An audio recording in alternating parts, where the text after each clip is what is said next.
Bonsoir. Aujourd'hui, j'aimerais vous parler d'un constat que j'ai fait en séance de coaching au travers de nombreuses heures de coaching que je donne au quotidien. Je me suis rendu compte que l'homme s'installe très facilement dans trois rôles, qui sont le rôle de la victime, du persécuteur ou du sauveur, ou alors les trois en même temps. En fait, ces trois rôles se trouvent dans un triangle, le triangle de Karpman, enfin on appelle ça le triangle infernal, dans lequel l'homme va avoir plusieurs jeux psychologiques, dans lesquels il va s'installer et surtout, ces jeux vont réellement impacter sa vie. Alors, on va parler de ces trois rôles parce qu'ils sont importants. On va surtout en parler et on va surtout essayer de trouver un moyen de sortir de ce triangle infernal parce que souvent, quand on y est rentré, on a beaucoup de mal à en sortir. Donc l'idée, c'est de développer de la conscience autour de ces trois rôles, de ces jeux psychologiques et surtout essayer de trouver le moyen d'en sortir. Alors le premier rôle, c'est celui de la victime.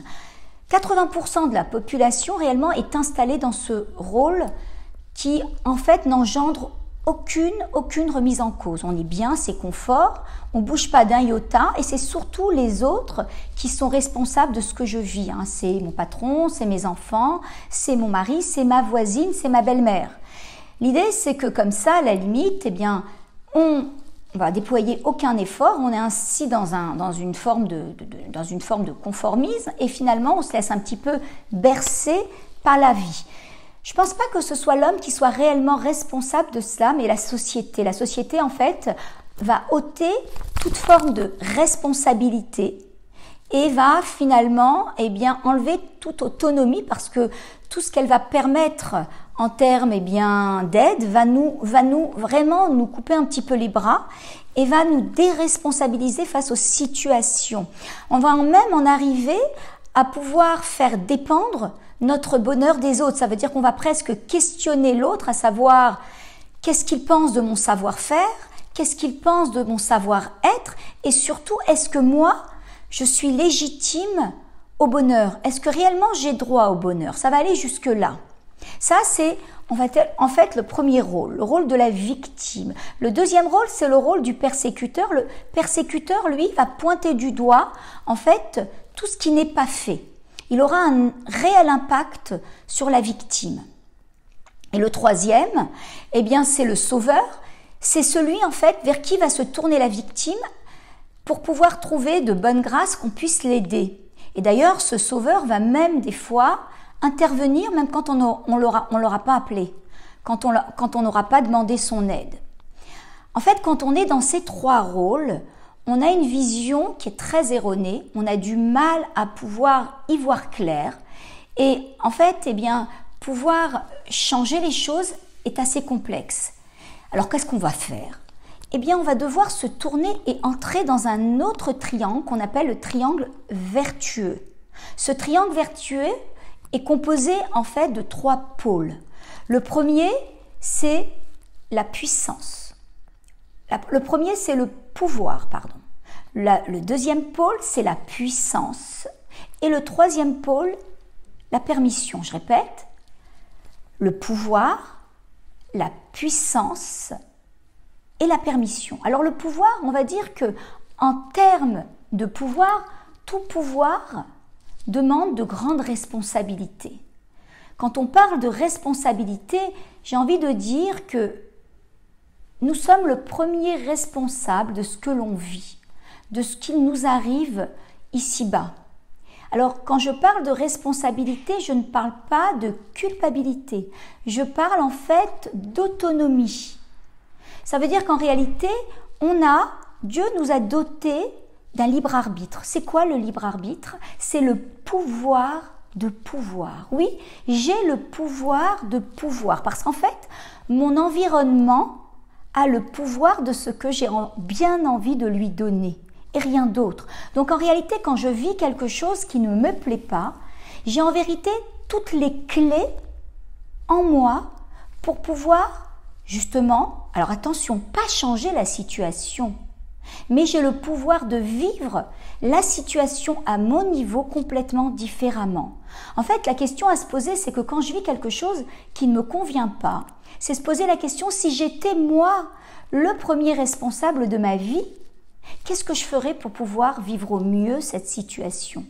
Si j'étais le premier ou la première responsable de ma vie, qu'est-ce que je ferais pour pouvoir sortir ou vivre mieux cette situation? Ou encore mieux, à combien je me sens responsable de ce que je vis dans ma vie? Là, l'idée, c'est de pouvoir au contraire pas rester frustré ou contrit dans cette situation, mais au contraire essayer de pouvoir développer une forme d'autonomie pour pouvoir sortir des situations qui ne me plaisent pas. Parce que la vie, elle n'est pas faite que de situations sympathiques. Donc, la première, on va dire le premier pôle qui va pouvoir m'aider à sortir du triangle infernal qui est victime, persécuteur et sauveur, c'est réellement déjà se donner ce pouvoir, le pouvoir que Dieu m'a donné et l'utiliser. Le deuxième pôle, ça serait la puissance. Quelle est la puissance? En vérité, nous sommes tous dotés de ressources, d'un potentiel exceptionnel, de talents exceptionnels. Et en réalité, tout ce que j'ai noué ou tout ce que j'ai installé à l'intérieur, j'ai la capacité de le désinstaller, en fait de l'enlever de ma vie. Donc il suffit de pouvoir développer des comportements ou des attitudes que j'ai qui sont en moi, mais qu'il va falloir choisir de développer. Donc partir du principe qu'en termes de puissance, j'ai des talents, j'ai réellement toutes les capacités pour pouvoir faire face à cette situation. Et j'ai peut-être des comportements nouveaux à installer dans ma vie. Ça, c'est le deuxième pôle qui est assez important. Et le troisième pôle, quand on parle de permission, la permission, j'ai envie de dire que c'est l'autorisation à être qui on veut être. L'autorisation à être qui on veut être. Vous le savez bien que le premier saboteur qui est là pour saboter notre propre vie, c'est nous-mêmes déjà en premier.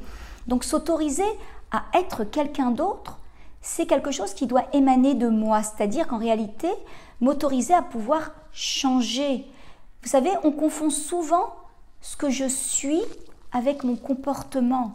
On confond souvent mon identité et mes attitudes, alors qu'en réalité, ça n'a rien à voir. À la naissance, Dieu m'a donné ma valeur, mon mérite.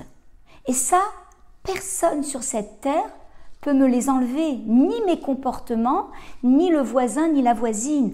Donc, quelque part, en fait, tout est toujours un choix. Cette permission, c'est cette autorisation de pouvoir justement casser avec peut-être ce carcan éducatif, avec toutes ces étiquettes qu'on a pu me coller sur le front et décider de choisir qui je veux être.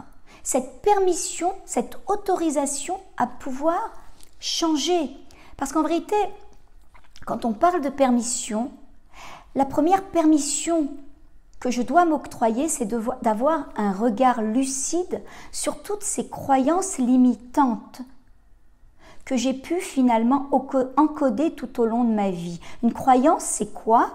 Une croyance, c'est une pensée, à la base, sur laquelle je me suis arrêtée, qui est devenue pour moi une vérité, une réalité, ma réalité. Donc, et qu'est-ce qui va se passer? Je vais m'y conformer. Je vais pouvoir faire en sorte que tout ce qui m'arrive confirme cette croyance. Vous comprenez bien que quelque part, c'est pas quelque chose de top, c'est pas quelque chose qui va me tirer vers le haut. Donc, je vais vous demander réellement de pouvoir méditer sur ces trois pôles de ce cercle vertueux, sur ce qui s'appelle le pouvoir, votre pouvoir, ce pouvoir de pouvoir réellement dont vous êtes doté. Le deuxième pôle, c'est cette puissance, tous ces talents que vous avez, qui sont là et qui demandent qu'à être développés. Et le troisième pôle, la permission, c'est cette autorisation réelle de pouvoir choisir qui vous avez envie d'être. À partir de là, quand vous allez commencer à méditer et même poser peut-être de nouvelles actions, vous verrez que dans votre vie, vous allez passer très facilement au niveau supérieur. En tous les cas, je vous souhaite une très belle semaine et Hanouka Sameach. À très bientôt.